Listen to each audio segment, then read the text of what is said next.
जय गुरु जी, शुक्राना गुरु जी। आज हम योगी कथामृत बुक का चैप्टर 40 का पार्ट 2 पढ़ने जा रहे हैं। मेरा भारत लौटना पार्ट 2। गुरुदेव, आपकी आज्ञा हो तो मैं बैठक खाने के लिए नया कालीन लाना चाहता हूँ। मैंने देखा था कि श्री युक्तेश्वर जी का व्याघ्रचर्म पुराने फटे हुए कालीन पर बिछा हुआ है। यदि तुम्हारी इच्छा है तो ले आओ। मेरे गुरुदेव के स्वर में कोई उत्साह नहीं था। पर देखो, मेरा व्याघ्रचर्म कितना अच्छा और स्वच्छ है। अपने इस छोटे से राज्य का मैं राजा हूँ। इसके बाहर विशाल जगत है, जिसमें लोग केवल ब्रह्मा वस्तुओं में ही रुचि रखते हैं। उनके मुख से इन शब्दों को सुनते ही मुझे लगा जैसे समय मुझे पीछे ले गया है।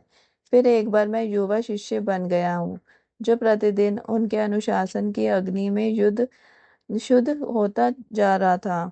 श्री रामपुर और कोलकाता से अवकाश मिलते ही मैं श्री राइट के साथ रांची के लिए रवाना हो गया।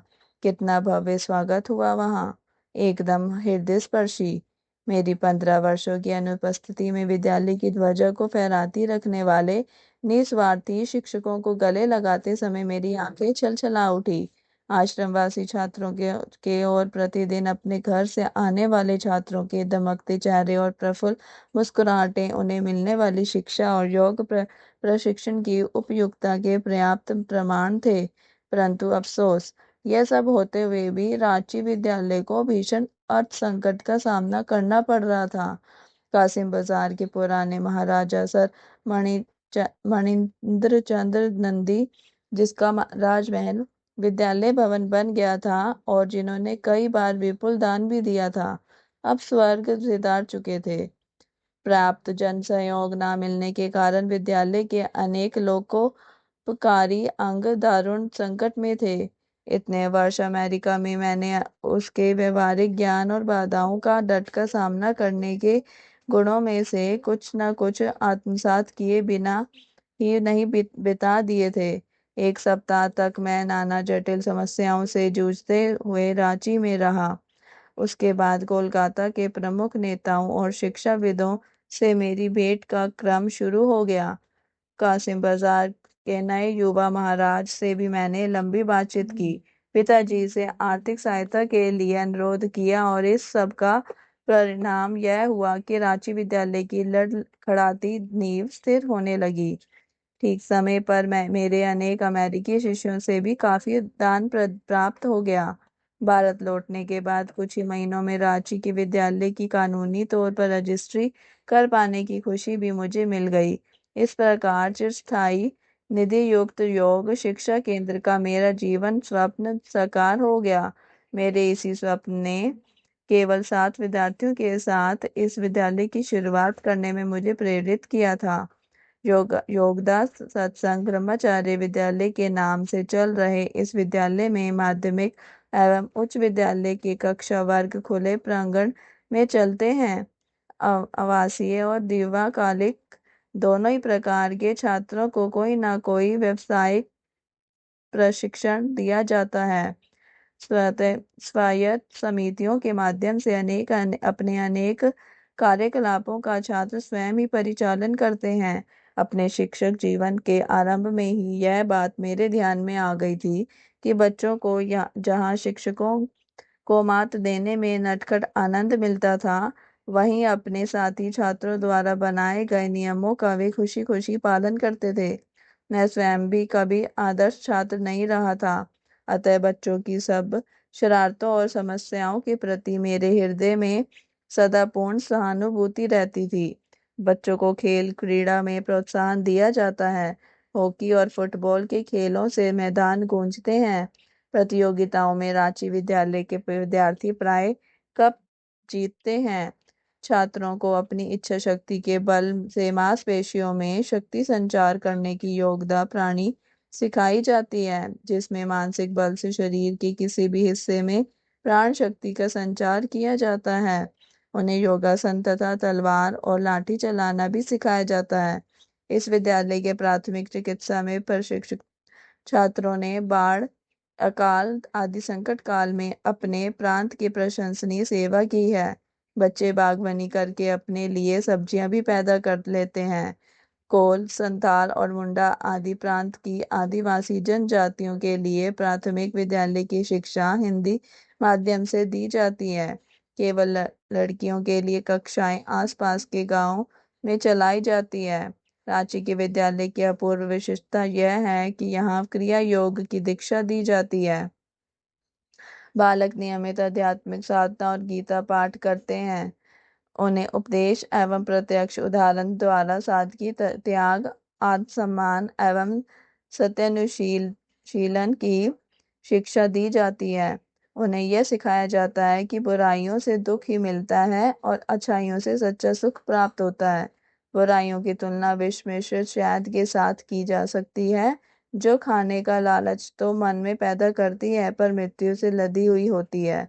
एकाग्रता की प्रविधियों के अभ्यास द्वारा शरीर एवं मन की चंचलता को अपने वश में कर लेने की प्रक्रिया के आश्चर्यजनक परिणाम सामने आए हैं, जिसके कारण रांची में 9-10 वर्ष के छोटे से बालक का घंटे भर या उससे भी अधिक समय तक स्थिर आसन में भ्रुकुटी मध्य में स्थित आध्यात्मिक नेत्र पर दृष्टि लगाए अपलक बैठे दिखाई देना कोई नई बात नहीं है। बगीचे में एक शिव मंदिर है, जिसमें परम पूज्य लाहिड़ी महाशय का चित्र भी प्रतिष्ठापित है। आम्र वृक्षों की घनी छाया में दैनिक प्रार्थनाएं एवं शास्त्र अध्ययन होता है। विद्यालय के अहाते में एक और स्थित योगदा सत्संग सेवाश्रम हजारों गरीबों की निःशुल्क चिकित्सा एवं शल्य चिकित्सा करता है तथा उन्हें मुफ्त दवाइयां भी देता है। रांची समुद्र तल से 2000 फीट की ऊंचाई पर बसा है। वहाँ की जलवायु समशीतोष्ण है। विद्यालय 20 एकड़ भूमि में बसा है। यह भूमि स्नान योग्य एक बड़े तालाब के साथ है, जिस पर बना हुआ बगीचा भारत के सर्वोत्कृष्ट निजी बगीचों में से एक है। यहाँ 500 फल वृक्ष हैं। आम, खजूर खजूर अमरूद, लीची, कटहल। रांची के पुस्तकालय में असंख्य पत्रिकाएं और अंग्रेजी तथा बंगाली भाषा की हजारों पुस्तकें हैं, जो पूर्व तथा पश्चिम के लोगों से उपहार स्वरूप मिली हैं। विश्व के सभी छात्रों के ग्रंथों का संग्रह भी यहाँ है।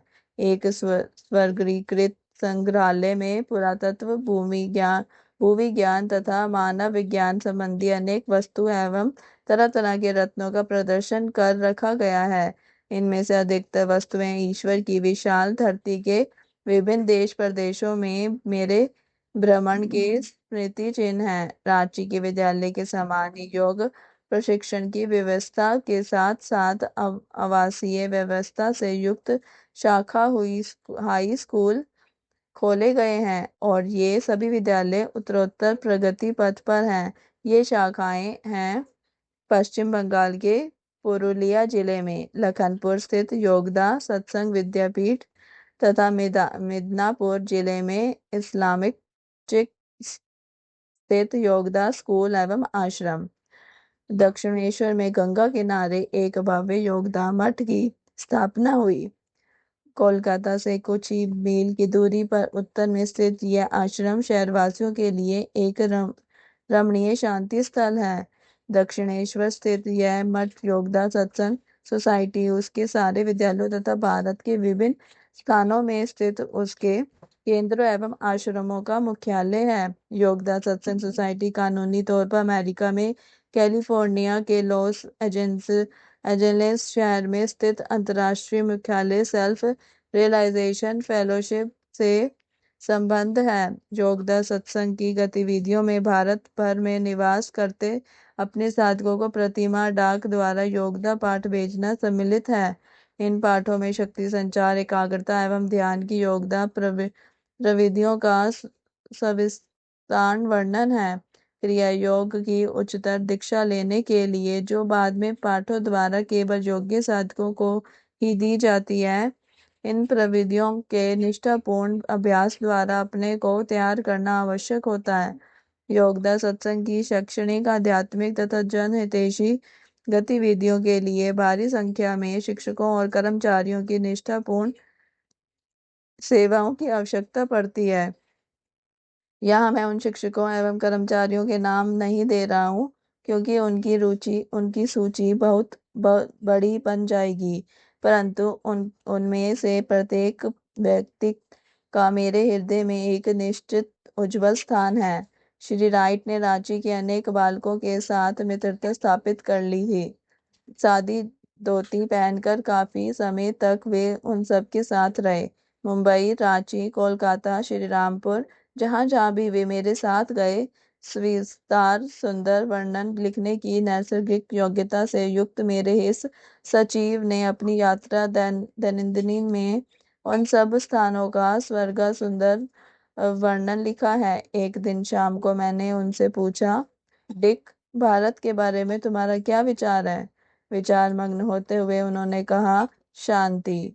यहाँ के लोगों के स्वभाव में ही शांति है। जय गुरु जी, शुक्राना गुरु जी। इसी के साथ इस चैप्टर का पार्ट 2 समाप्त होता है। कल हम अगला चैप्टर पढ़ेंगे, दक्षिण भारत में एक काव्यात्मक दृश्य। जय गुरु जी, शुक्राना गुरु जी। ये चैप्टर आपको कैसा लगा कमेंट करके जरूर बताएं। साथ ही चैनल को सब्सक्राइब करना ना भूलें। वीडियो को लाइक और शेयर भी करें। जय गुरु जी, शुक्राना गुरु जी। ओम नमः शिवाय, शिव जी सदा सहाय। ओम नमः शिवाय, गुरु जी सदा सहाय।